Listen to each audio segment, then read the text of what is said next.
Pour ce premier épisode, nous allons parler d'un personnage mythique des comic books apparu en 1940, ayant une place majeure dans le paysage des héros de notre enfance, mais aussi celui des générations présentes et futures. Il est celui auquel bon nombre d'enfants se sont identifiés et celui qui a fait vibrer beaucoup d'adultes par ses nombreuses interprétations sur le grand écran. Il est décrit par certains comme le héros avec un grand H et pour d'autres comme un simple personnage DC comique ayant été relégué au second rôle par l'un des méchants qu'il affronte. What are you? I'm Batman. Personnage de comics devenu icône de la pop culture, Batman est un héros et non un super-héros, au titre qu'il ne possède aucun pouvoir. Il est l'homme castré du super qui ne devra compter que sur lui-même et ses gadgets qui viendront pallier une impuissance.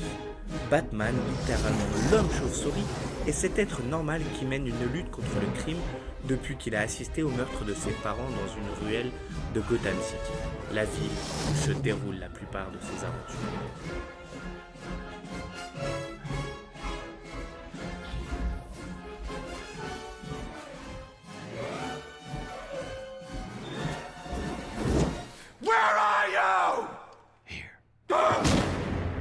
Témoin du meurtre de ses parents dans une ruelle sombre en sortant d'un spectacle par un voleur armé, le jeune Bruce Wayne devient brutalement l'orphelin milliardaire dont le majordome Alfred assurera la tutelle.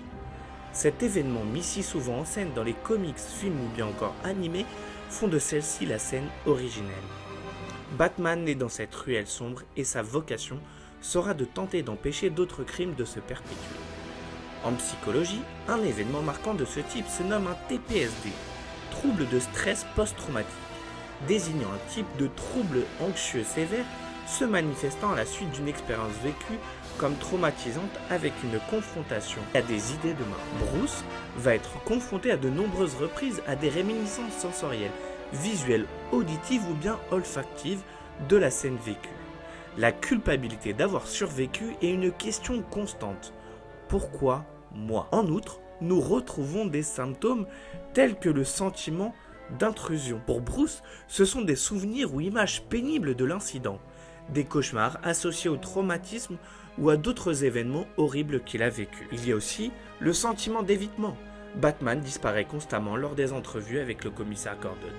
Et enfin, l'hypervigilance. Bruce va ressentir une impression permanente plus ou moins diffuse de danger et va réagir de façon exagérément massive aux situations extérieures. Cela engendre insomnie, irritabilité voire comportement violent. Heureusement qu'Alfred, personnage essentiel à l'équilibre psychologique de Bruce, est présent pour le rassurer et combler un vide affectif. Cependant, il est à noter que ce vécu traumatique n'a pas paralysé ni abattu Bruce, mais au contraire lui a permis de naître sous une autre identité, celle de Batman. Il a bâti une personnalité certes particulière mais qui demeure en mouvement, non capturé par ce moment de traumatisme, mais il se condamne à l'ombre, hanté par les ténèbres de son enfance qu'il ressasse. Selon Carl Jung, il n'y a pas de lumière sans ombre. La vie nécessite pour son épanouissement non pas de la perfection mais de la plénitude. Sans imperfection, il n'y a ni progression ni ascension. L'ombre se manifeste par un mécanisme de projection, qu'il s'agisse d'un trait de caractère réel ou fictif. Nous projetons ce que nous n'acceptons pas de nous-mêmes sur des objets extérieurs. Les autres, chez Batman, ce sont les méchants.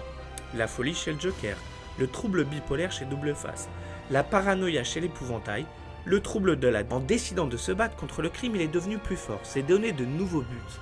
Il a donné du sens à une expérience traumatique, mais va souffrir d'une image qui sera elle-même controversée. Pour certains, il est un sauveur, un justicier. Pour d'autres, il est un délinquant, un être au-dessus des lois. Qui c'est? Je vois que t'es nouveau. Lui, c'est Bruce Wayne. Batman souffre de son image tout comme Bruce Wayne. Pour Freud, la connaissance de soi est nécessaire à la guérison et à l'équilibre de la personnalité. Il faut remonter aux idées inconscientes responsables de la souffrance pour les rendre conscientes et supprimer le conflit ainsi que la division du sujet avec lui-même. Dans l'interprétation des rêves, paru en 1899, Freud énonce que le rêve nous indique dans un langage symbolique ce qu'il y a derrière une image. C'est la représentation d'un souvenir auquel on est attaché. Il est donc important de lire les définitions des symboles, objets ou personnes de votre rêve de façon différente, en fonction de votre vécu et dans le sens universel. Pour Bruce Wayne, c'est la chauve-souris qui vient hanter ses rêves. Les Mayas l'apercevaient comme l'emblème de la mort. C'est Batman.